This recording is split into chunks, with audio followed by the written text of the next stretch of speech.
Hola a todos y a todas, ¿cómo están? Bienvenidos a Pensamiento Continental, edición Arequipa. Este es un podcast en el que iremos aprendiendo de las experiencias de arequipeños y arequipeñas que han creado impacto positivo y piensan en grande. Es un gusto para mí saludarlos y darles la bienvenida. Soy Katia Cobo Moreno, jefe de gestión docente, y los voy a acompañar en este episodio, el episodio de hoy cargado de mucha fuerza femenina, de talento, de mentalidad emprendedora y de acción emprendedora. Antes de empezar, permítanme saludar y darle la bienvenida a mi co-host. Yaritza, ¿cómo estás? Buenas tardes. Hola Katia, ¿qué tal? Muchas gracias por esa bienvenida. Bueno, yo soy Yaritza Pulch, estudiante de Psicología del campus Arequipa. Y como dices, este es un espacio para conocer y aprender de diversos personajes que están trascendiendo y nos suman como comunidad. Y justamente hoy vamos a estar muy felices porque tenemos a una persona muy especial, quien es escritor y guionista arequipeña, que hace mucho tiempo atrás, en sus inicios, empezó con un blog con un seudónimo y hoy ya suma varios libros y una comunidad que la sigue pendiente de sus novedades y reflexiones. Y no solo ello, porque también es administradora de profesión y tiene una especialidad en marketing. Así es, Yaritza. Conozcamos entonces y démosle la bienvenida a María José Osorio. María José, ¿cómo estás? Bienvenida, un gusto tenerte con nosotros. Muchísimas gracias por la invitación, Yaritza, Katia, un gusto conocerlas y feliz de estar acá compartiendo este espacio con ustedes. Gracias por estar aquí hoy, María José. Y bueno, hoy día vamos a hablar sobre cómo crear buenas historias, y toda buena historia inicia con una motivación. Hemos escuchado en algunas entrevistas anteriores que tu motivación estuvo asociada a querer escribir sobre lo que te hubiera gustado leer. Y esto nos lleva a pensar un poco en qué temas eran esos que en su momento fueron tan importantes y si consideras que siguen vigentes ahora. Los temas con los que yo inicié, por supuesto, eran súper relevantes para mí en ese momento y creo que siguen siendo relevantes, pero también me da gusto sentir que yo he ido creciendo y mis historias han ido creciendo conmigo. Cuando yo comencé como bloguera hace 10 años ya. 10 años. Es una década que se siente como 3 en digital. Y tenía 24 años, había salido de la universidad hacía poquito, de hecho estaba trabajando en hotelería porque mi idea era que iba a dedicarme a la administración hotelera, soy administradora de profesión, como dijeron en la intro, y sentía que me faltaba a mí un espacio femenino donde habláramos de ciertas cosas de la manera en como las mujeres, las amigas, hablamos las cosas. Como con soltura, con risa, con empatía, y eso fue un poco el nacimiento de lo que fue mi blog, que se llamó Soltera Codiciada, y esas fueron las historias que yo quería contar en ese momento, las idas y venidas de una soltera a sus 20 y tantos años. Creo que sigue siendo algo súper entretenido de hablar y de leer. Mientras hayan solteras, será trascendente. Pero yo también he ido avanzando en el tiempo con las cosas que me gusta contar. Increíble realmente el proceso que has tenido, mi estimada. Pero no solo eso, porque cada vez que nosotros leemos y vemos tu trabajo, sentimos una fuerza femenina, además de mucho sentido del humor, por supuesto. Y en base a todo ello, nosotros quisiéramos saber si tú te consideras una mujer feminista. Me considero 100% una feminista y de hecho creo que en este siglo y en el 2022 estamos todos y todas invitados al feminismo. Es un movimiento necesario y es también el movimiento que a mí me abrió los ojos a varias cosas que yo, como les decía, al principio sobre las que yo no reflexionaba lo suficiente. Estaba más chica, tenía otras preocupaciones y madurar también me llevó a darme cuenta de las luchas que están detrás del camino complejo que caminamos todas las mujeres, por supuesto, que caminan caminos mucho más complejos los que les tocan a mujeres con muchísimos menos privilegios de los que yo he tenido. Entonces, sí, me considero una feminista y además considero que es importante y necesario que cada vez más personas se consideren feministas. Y de hecho hablamos también de ese empoderamiento femenino, ¿no? Que tienen que ver con nuestras historias personales, con nuestras historias familiares, con ese contexto en el que hemos estado que de alguna manera ha influido en nosotros. Y nos gustaría, María José, que nos cuentes cómo ha sido tu niñez, tu adolescencia en Arequipa y cómo esto ha ido impactando en el desarrollo de esas experiencias, tanto del blog como en los guiones, como en las películas, y esa madurez personal que dices que estás teniendo a partir de ello, ¿no? Bueno, yo tuve una infancia muy feliz en Arequipa. Mi corazón es y será arequipeño siempre, y de hecho viví hasta los 24 años en Arequipa. Y tuve la suerte de tener un par de papás que desde muy pequeña conversaron conmigo, una casa donde se conversaba mucho. Entonces eso me abrió los ojos, me hizo leer, me hizo interesarme, curiosear sobre diversos temas. Y sí, tengo una mamá que es aguerrida, que corajuda, con mucha personalidad. Entonces eso, por supuesto, me influenció desde el principio. Y también he tenido la suerte de crecer cerca de amigas maravillosas, también con un espíritu como muy enérgico y vital. Pero sí quiero pensar que me han rodeado siempre mujeres con mucho empoderamiento y con mucha garra, y eso, por supuesto, es parte de lo que de ahí te hace acercarte a los valores feministas, ¿no? Entonces sí, estoy muy agradecida de ser arequipeña y de haberme criado en una ciudad maravillosa, en un momento además muy lindo de Arequipa. Pero también agradezco el haberme puesto en contacto con lo que el mundo tenía por ofrecer y con tal vez dejar de lado y abrir los ojos a ciertas cosas que eran importantes. Y totalmente de acuerdo contigo, María José.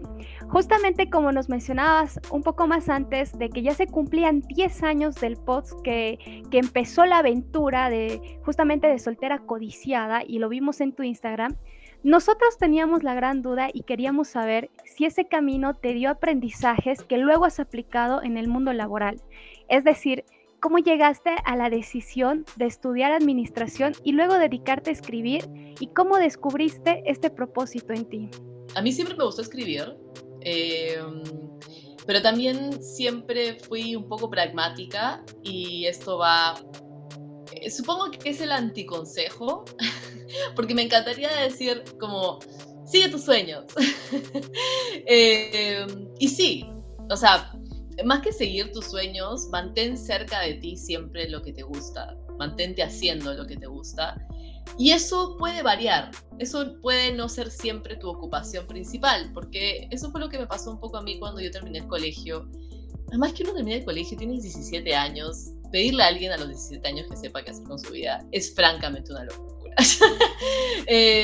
Pero más allá de eso, claro, yo hubiera elegido estudiar literatura, estudiar cine, pero también había que darse con la realidad, ¿no? Y la realidad era de qué vives, porque lamentablemente las profesiones artísticas todavía siguen, es terrible, pero las profesiones creativas siguen no siendo fuente económica sustentable para muchos y muchas. Entonces fue como con mis papás, que estaban dispuestos a apoyarme con la universidad.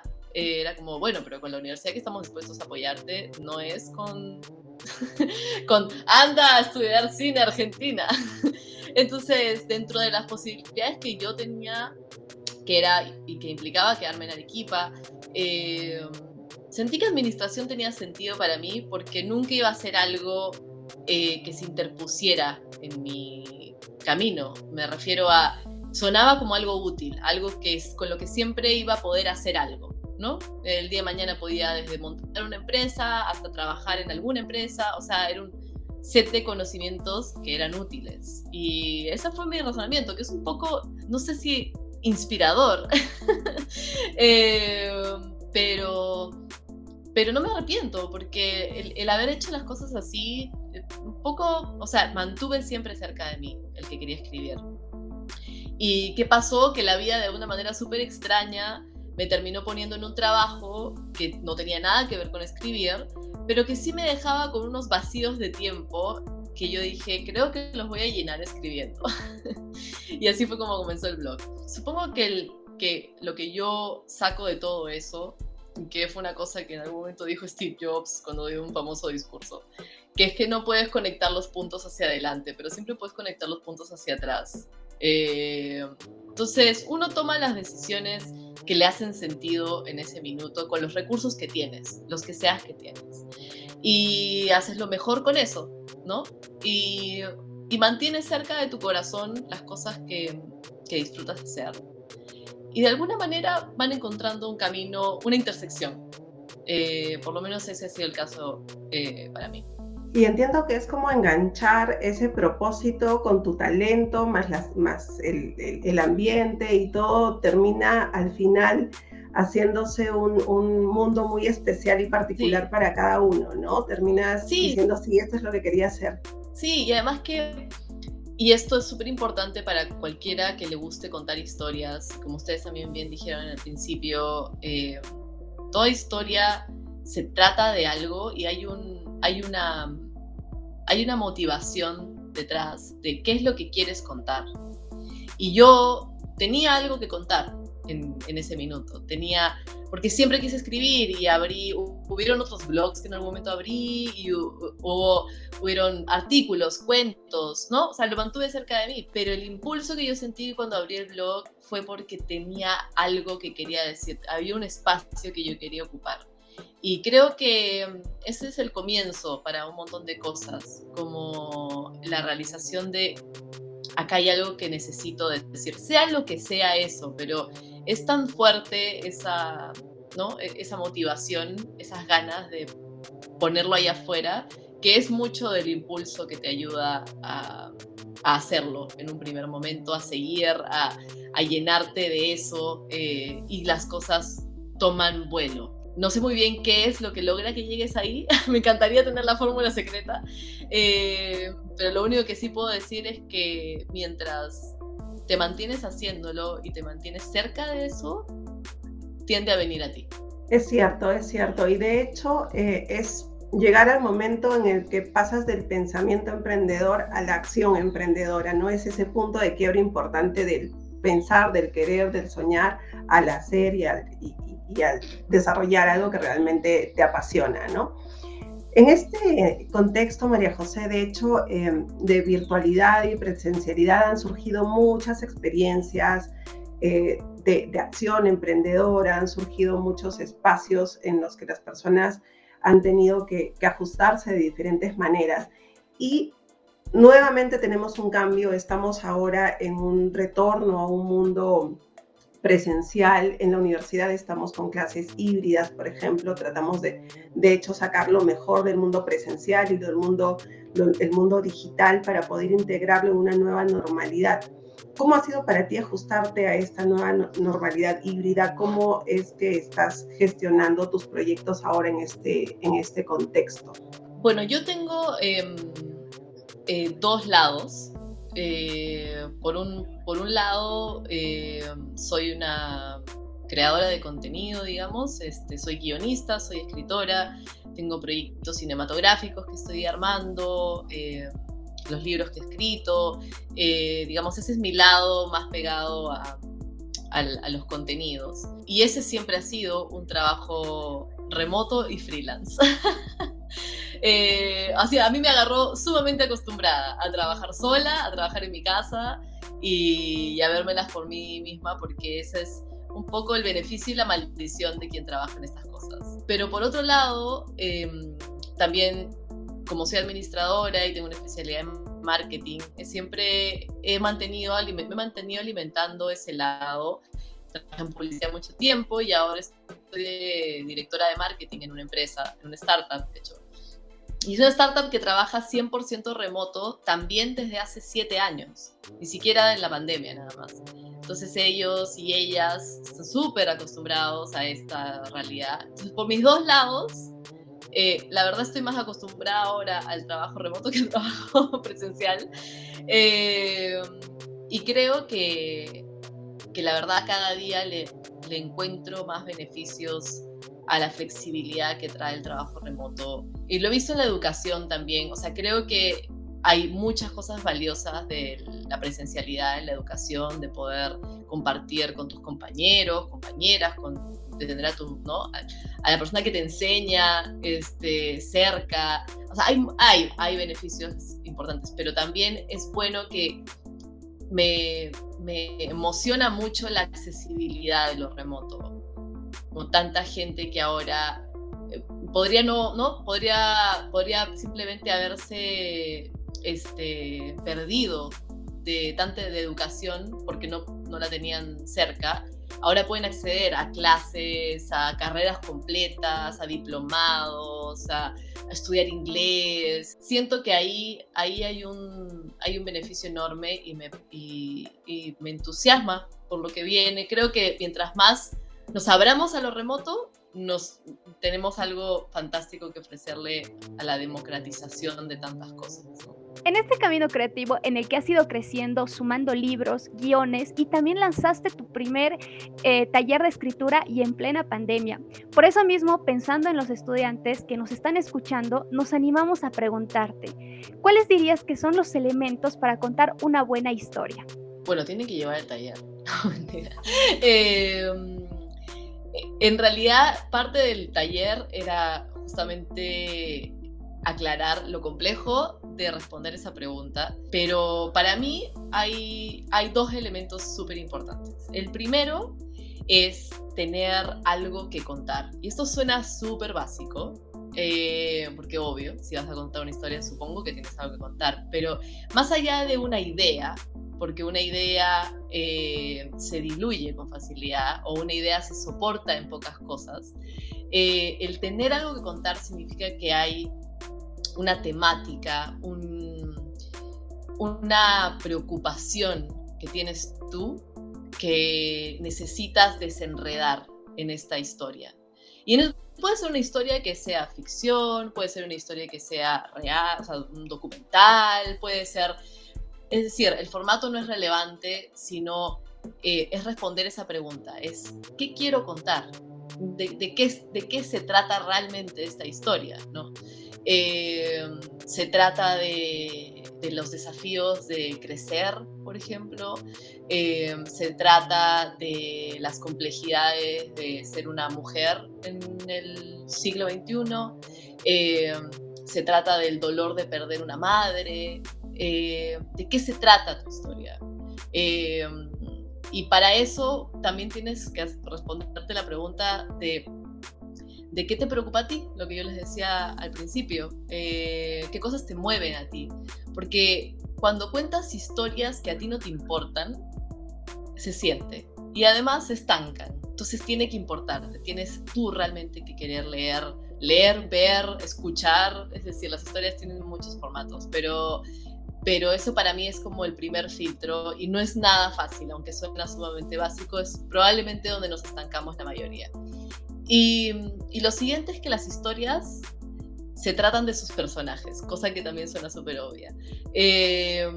Pero tienes que pasar mucho tiempo pensando en quiénes protagonizan estas historias, qué los mueve, qué les asusta, con qué se enfrentan, qué quieren y qué se opone a eso que quieren. Porque esa es la historia de los seres humanos. Es como todos estamos constituidos por eso.